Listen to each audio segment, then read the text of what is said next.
Bonjour à toutes et à tous.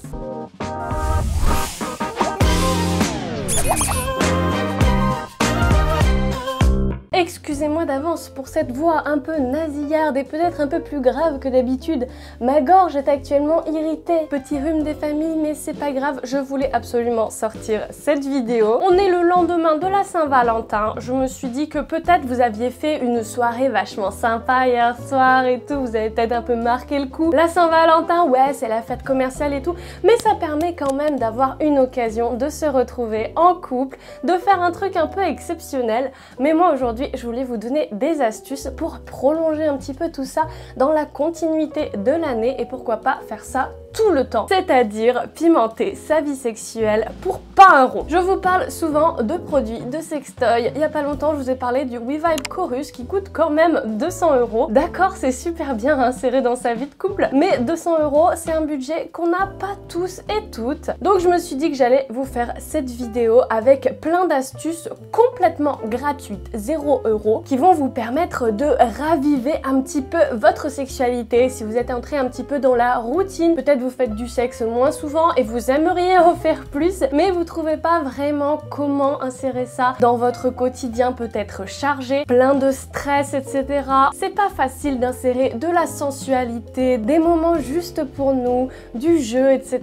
Je sais que c'est pas facile tous les jours. Je vais vous donner un petit peu mes petites astuces. Évidemment, ce sera pas exhaustif et je vais essayer de faire cette vidéo assez rapide pour satisfaire tout le monde. Donc on y va tout de suite avec ma première astuce pour pimper sa vie sexuelle pour pas un rond. En premier, je vous dirais de vous exciter au quotidien, même en dehors des moments de sexe, de caresses, de câlins. C'est-à-dire d'avoir un petit geste, un petit mot par-ci par-là, quand on se croise dans la maison, quand on rentre du boulot. Des choses comme ça qui sont pas forcément du genre oh chérie, allons faire du sexe tout de suite, mais juste insérer un petit truc. Ça peut être effleurer un petit peu différemment sa joue, lui glisser une petite allusion salace quand on parle d'un sujet qui n'a rien à voir. Ça peut être faire référence à ce qu'on aurait envie de faire dans la soirée. Plein de petites choses comme ça, c'est à vous de voir parce que vraiment ça s'insère dans le moment. C'est comme une bonne blague, il faut qu'elle soit placée au bon moment, dans le bon contexte.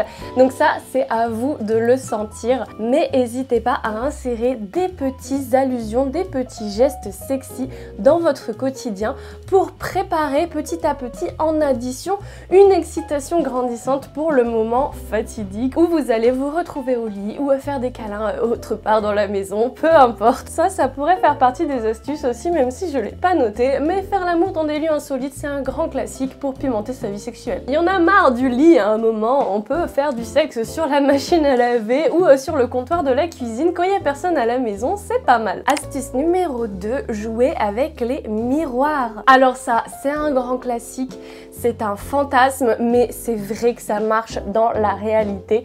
Le fait de se voir dans un miroir quand on fait l'amour, ça change tout. Je sais pas comment est arrangée votre chambre, mais je suis sûre qu'il y a des solutions qui sont possibles. Franchement, il y a des miroirs autocollants à Ikea que vous pouvez placer un petit peu n'importe où.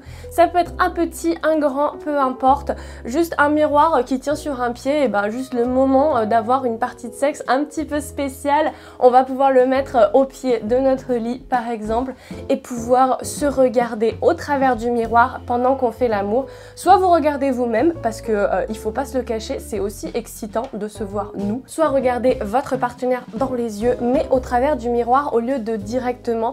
Je pense que ça peut aussi casser certains blocages qu'on fait. Des fois on a un peu de timidité, on n'ose pas vraiment échanger un vrai regard langoureux avec son ou sa partenaire. On préfère le faire dans le noir, etc.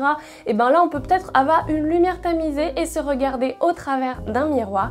Ça fait un petit peu ce point de vue extérieur qui l'est pas vraiment parce qu'on est dans le feu de l'action quand même, mais c'est un autre angle, c'est un point de vue général et ça nous fait une belle image de nous-mêmes. On peut avoir l'impression de regarder un porno, mais un porno qu'on est en train de faire, donc ça peut être hyper excitant. Je vous conseille d'essayer. Astuce numéro 3, et il va y avoir plein de sous-tiroirs dans cette astuce numéro 3, ça va être un peu plus long. Il s'agit du fait de se mettre des contraintes, de faire des jeux, de prendre des décisions décision à un moment de se dire par exemple, chérie, ce soir on fait l'amour et c'est toi qui me donne du plaisir pendant une demi-heure, pendant 15 minutes, comme vous voulez. Et vous êtes attachés, les yeux bandés, vous pouvez rien faire, tout simplement par la règle qu'on se dit, voilà, c'est toi qui fais tout ou c'est moi qui fais tout pendant un moment. Soit on se restreint physiquement, hein, avec un foulard, on peut s'attacher avec à peu près n'importe quoi, une ceinture, peu importe. Avec des jeux comme ça, avec des contraintes, finalement, on découvre des aspects de notre sexualité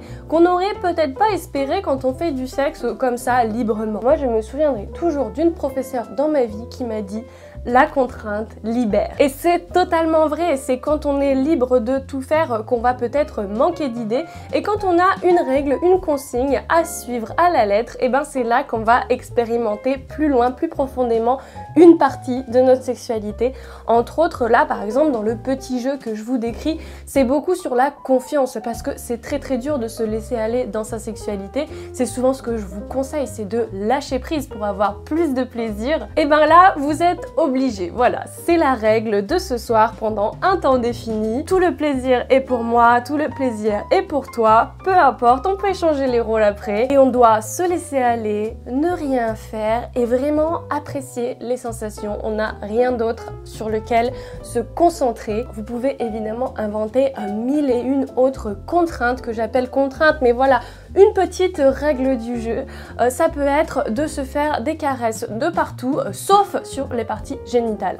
Donc ça nous évite de nous focaliser sur ces parties-là sur lesquelles on a tendance à se focaliser quand on fait un cuni, une fellation. Et ben là, on se dit non, on va faire du sexe sans nos parties génitales. Détrompez-vous, c'est largement possible et vous allez découvrir des zones érogènes qui sont fabuleuses. On en a tous et toutes et souvent des insoupçonnés, donc c'est le moment de les explorer avec une petite règle comme ça. Si vous avez tout plein d'idées et vous savez pas lesquelles choisir, vous pouvez créer votre propre jeu de cartes.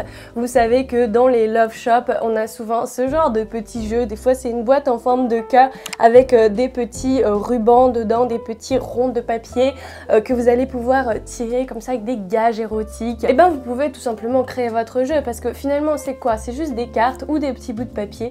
Vous pouvez très bien le faire à la maison avec du papier, un stylo, préparer ça un petit peu à l'avance, mettre chacun vos idées dans une petite boîte et hop, on touille et on en choisit une. Moi, je sais que je m'étais déjà préparé ce genre de petit bocal à gages sexy et j'avais mis dedans vraiment toutes les idées peut-être que j'avais retrouvées dans certains jeux mais que j'avais adapté à ce que j'aimais, faire avec mon partenaire. N'hésitez pas à aller faire joli aussi si vous avez une petite fibre artistique, mettez des couleurs coloriées, etc.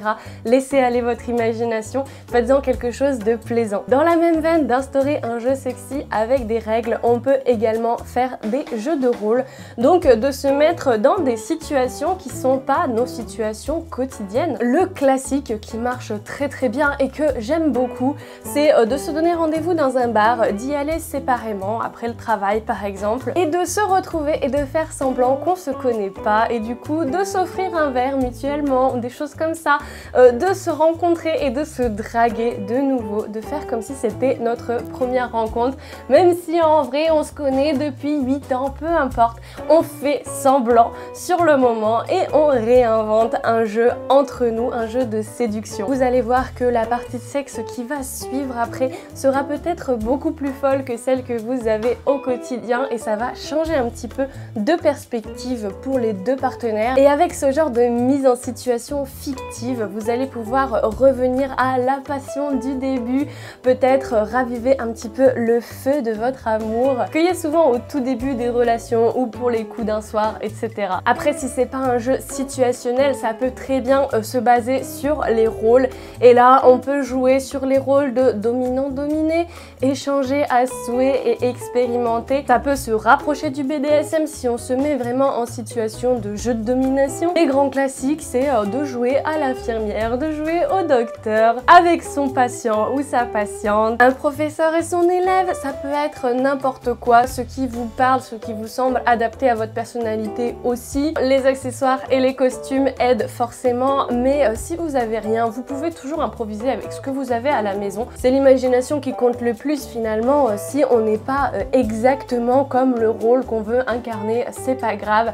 Ce qui va compter, c'est l'attitude et le fait de vraiment jouer le jeu jusqu'au bout. Vous allez voir que c'est très plaisant de jouer avec cet ascendant qu'on a l'un sur l'autre et en même temps le soin qu'on se porte l'un à l'autre selon les rôles. Vous m'en direz des nouvelles. Astuce numéro 4, faire du dirty talk. Ça c'est un grand classique aussi, mais ça marche toujours du tonnerre. Ça peut être le fait de parler avant ou pendant le sexe de ce qu'on va se faire, de ce qu'on a envie que l'autre nous fasse. Souvent, on imagine que ça passe que par des insultes et du langage très cru, très vulgaire, très salace, mais pas forcément. Vous pouvez choisir le registre qui vous convient. Souvent, ce qui compte, c'est pas forcément les mots qu'on emploie, mais plutôt la façon dont on les prononce, la façon dont on les dit. Vous pouvez faire ça quand vous faites du sexe, mais vous pouvez aussi faire ça à l'avance, entre deux parties de sexe, et pas forcément à l'oral. Si vous êtes un petit peu timide et que vous ne sentez pas de parler de sexe comme ça directement frontalement,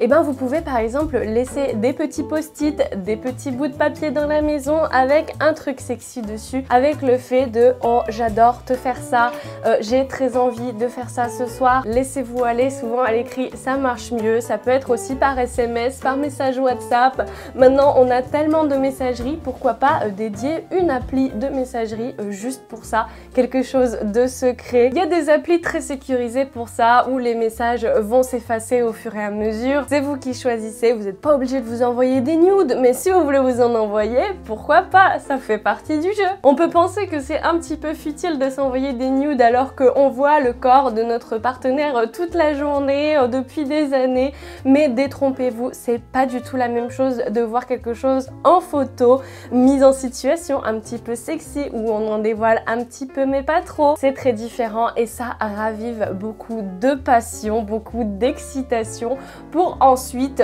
se déchaîner quand on se retrouve physiquement. Astuce numéro 5, écouter ou regarder du porno ensemble. C'est vieux comme le monde mais ça marche divinement bien et je voulais mettre cette astuce dans les astuces gratuites pour 0 € parce que oui, il y a des contenus en ligne qui sont accessibles sans payer. Et je dis écouter ou regarder parce qu'il y a surtout du porno audio comme celui qu'on peut trouver sur le site Vox, VOXXX, qui change énormément du porno qu'on a l'habitude de voir dans le porno classique industriel, qui va mettre beaucoup plus l'emphase sur l'excitation, sur le jeu de couple, le jeu de situation avec les voix, les bruits, les ambiances sonores. Ça peut être super bien d'écouter ça à deux, tout simplement pour s'exciter ensemble. C'est pas forcément le but d'essayer de reproduire les situations qu'on entend ou qu'on regarde, mais tout simplement susciter quelque chose chez nous deux. Ça nous permet aussi d'échanger, de faire découvrir à l'autre nos fantasmes. Pourquoi pas susciter une discussion sur le sexe, sur nos envies, sur nos désirs,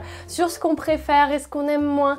Ça permet d'en parler et de mettre de la communication dans le couple, ce qui améliore grandement la sexualité après. Voilà, c'était mes petites astuces pour pimenter votre vie sexuelle pour 0 €. J'espère que certaines d'entre elles vont pouvoir s'appliquer pour votre couple. Évidemment, piochez ce qui vous correspond. Si vous avez aimé cette vidéo, vous pouvez toujours mettre un petit j'aime, aller faire un tour sur mon Utip qui est en barre d'infos, venir parler de sexualité sans tabou sur mon serveur Discord, faire un tour sur mon site également, je publie des nouveaux articles régulièrement. J'espère que vous allez beaucoup vous amuser. Moi je vous dis à très bientôt pour de nouvelles vidéos et d'ici là, comme d'habitude, faites-vous plaisir. Mouah.